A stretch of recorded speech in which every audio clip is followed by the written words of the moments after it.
Bonjour, alors dans cette vidéo on va pouvoir voir le remplacement de cet gros thermostat de chez Zodiac PSA.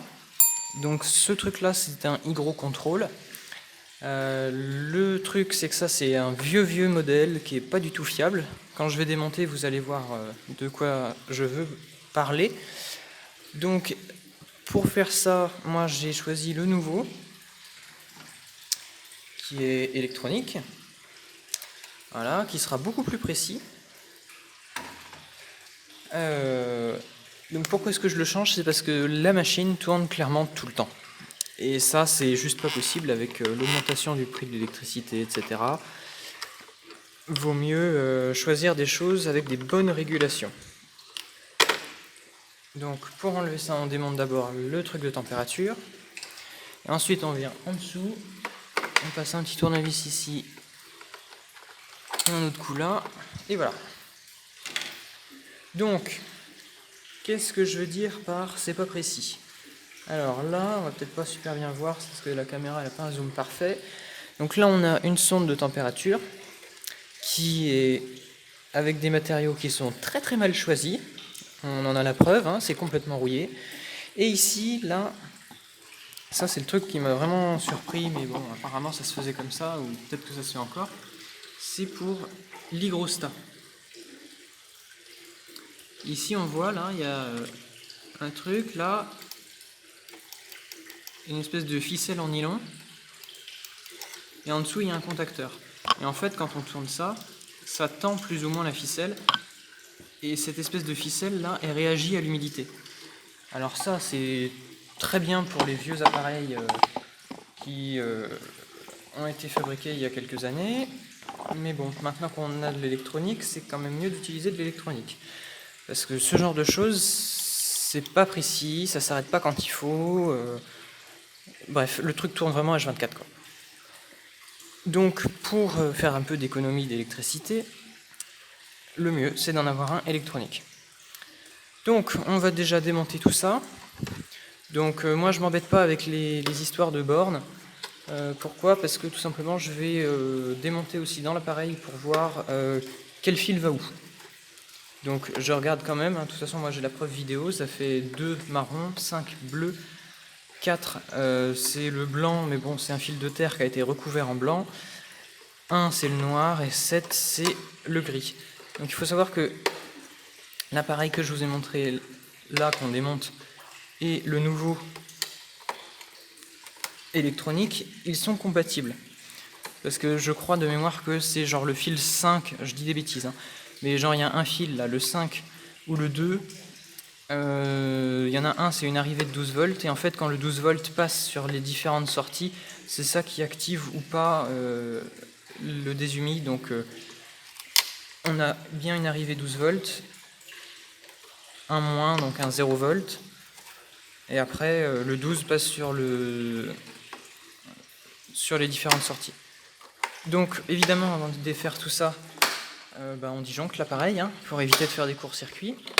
Parce que ça, si vous faites un court-circuit sur ça, vous risquez de cramer la carte. Et une carte de déshumi comme ça, ici on l'a déjà changée, elle avait pris l'humidité, il y a le transfo qui avait lâché. Une carte comme ça, c'est pas loin de 500 €. Donc évitez de faire des bêtises avec votre carte. Bon, sauf si vous voulez la changer. Ici avant on avait l'ancienne version de l'ECP600. Et là on est passé sur la nouvelle version où le boîtier a un dessus gris clair avec des choses pré-imprimées dessus, et c'est pas une étiquette noire qui a été collée. Donc je sais pas si vous connaissez les différents types de CP600, mais ici on est sur le nouveau. Il y a 3-4 ans. Donc on va éviter de le cramer. Donc moi je commence, hein, j'enlève les vis. Alors ils disent de faire passer les fils en bas. Ouais, mais bon, moi j'ai quand même des sacrés gros trous là pour l'ancien. Alors si je peux tirer un peu là-dessus, bon bah c'est bien. Si je peux pas, si je peux tirer dessus pour le ramener en bas et le faire sortir par là par exemple, bah c'est nickel. Si je peux pas, ah bah c'est bon, il y a de la marge. Ah non, il n'y a pas de marge. Ah si, ça passe, et puis au pire je mets des dominos. Ce qu'il faudrait dans l'idéal, que ça arrive là. Comme ça je réutilise un trou, même pas, non. Je réutilise aucun trou. Ah si, peut-être lui. Non, pas lui. Non, pas lui non plus. Bon, bah... je vais pas avoir le choix, il va falloir que je refasse tous les trous.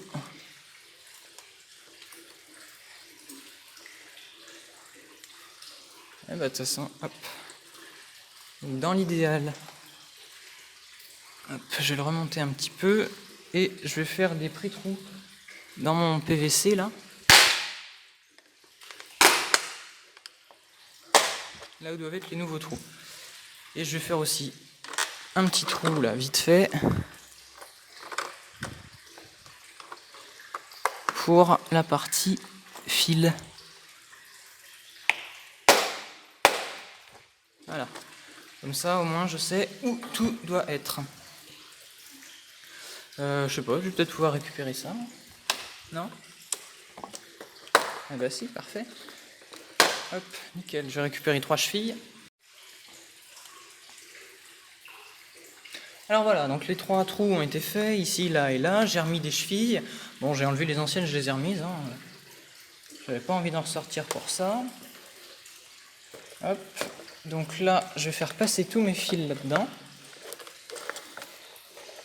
Je vais placer le boîtier au bon endroit. Bon, je remettrai ça après, je vais déjà le visser. Histoire qu'il tienne bien.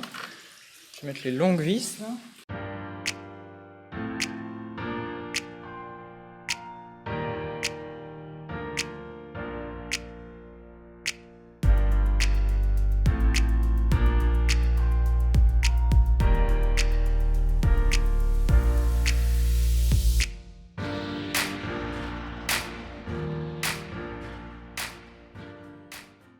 Donc là, voilà, ouais, je vais devoir faire ça. Donc je vais les couper, je vais mettre un petit domino et puis je vais les remettre après. On se retrouve une fois que tout est prêt. Alors voilà, donc j'ai préparé mes petits bouts de fil là. Donc ce que j'ai fait tout simplement, hein, c'est que bon bah on a vu, j'ai fixé ça, ça tient bien. Après moi j'ai fait ça vite fait pour voir si j'avais pas déformé le boîtier. La réponse est non. La réponse est non, j'ai pas déformé le boîtier en le vissant. Du moins ça n'a pas l'air. Ici, alors on rentre bien le domino, mais pas trop. Alors moi je le rentre bien parce que c'est humide, donc je veux vraiment qu'il n'y ait rien à dépasser. Rien qui puisse toucher la carte électronique.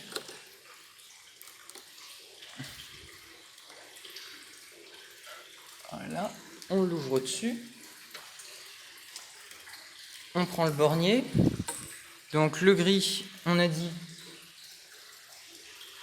que c'était le 7. On regarde, là c'est écrit hein, 1, 2, 4, 5, 7 là. Donc le 7 c'est lui. Tac, qui sera comme ça. Donc là moi je vais faire une longueur pour que ça aille là, évidemment. Mais pour le raccordement après, je vais pas m'embêter, je vais tous les raccorder à l'horizontale pour avoir les bornes dessus. Donc, on commence par dénuder un petit peu le bout de fil qui va aller dans le bornier. Donc là c'est bon, ça dépasse pas.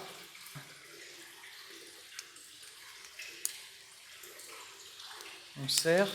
Donc maintenant on le place là. On fait en sorte de faire une petite vague. Hein.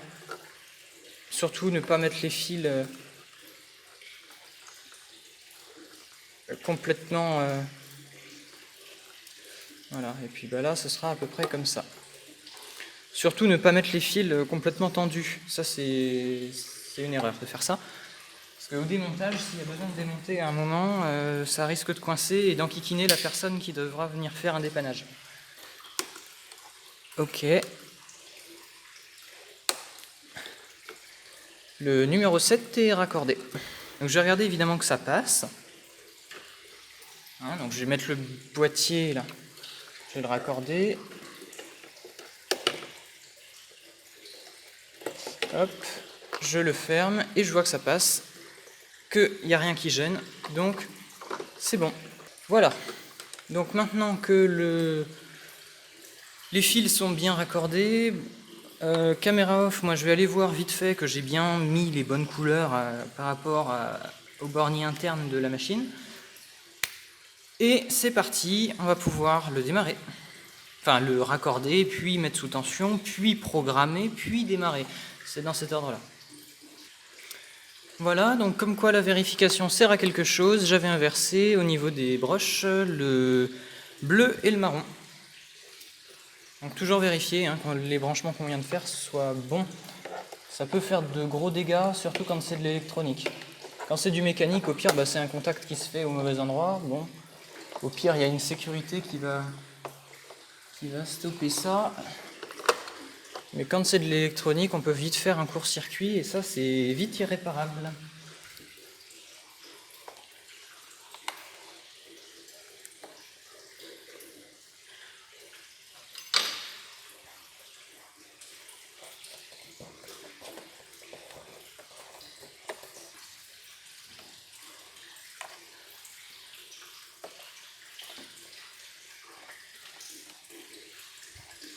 Voilà, donc on vient de l'installer. Je vais aller chercher la notice, je vais la lire un petit peu, histoire de comprendre le fonctionnement. Je referme la machine et on se retrouve juste après. Alors voilà, donc c'est parti, on va pouvoir le mettre sous tension. Donc j'ai bien vérifié qu'il y avait tout de bien branché, on l'a fermé ensemble. C'est parfait. Maintenant, c'est parti pour la mise sous tension et voir si ce truc-là est bien ou pas. Alors voilà, donc maintenant pour les réglages, on voit que quand on appuie sur 7 et marche arrêt, on peut régler soit que hygrostat, soit que thermostat, soit les deux. Donc moi je règle sur les deux. Évidemment les réglages, ça se fait avec les touches haut et bas, ou plus moins, ça dépend. Alors après, pour allumer l'appareil, il suffit d'appuyer pendant, je crois, 5 secondes sur la touche marche arrêt. C'est pareil pour l'éteindre. Utilisez la fonction lock. Donc la fonction lock, ça permet de verrouiller complètement l'hygrostat, l'hygrocontrôle. Donc la fonction lock, elle n'a pas forcément d'intérêt chez un particulier, parce qu'il n'y a personne qui va venir y toucher comme ça, sans savoir ce qu'il fait. Ce serait plutôt une fonction qu'on pourrait utiliser peut-être, je sais pas moi, pour les hôtels ou les lieux où il y a du public. Quand on appuie pendant quelques secondes sur la touche 7, on peut régler la température de consigne avec les flèches haut et bas. Donc moi je vais la mettre à 23. Voilà. Et après, on appuie une fois sur 7 pour valider la température de consigne.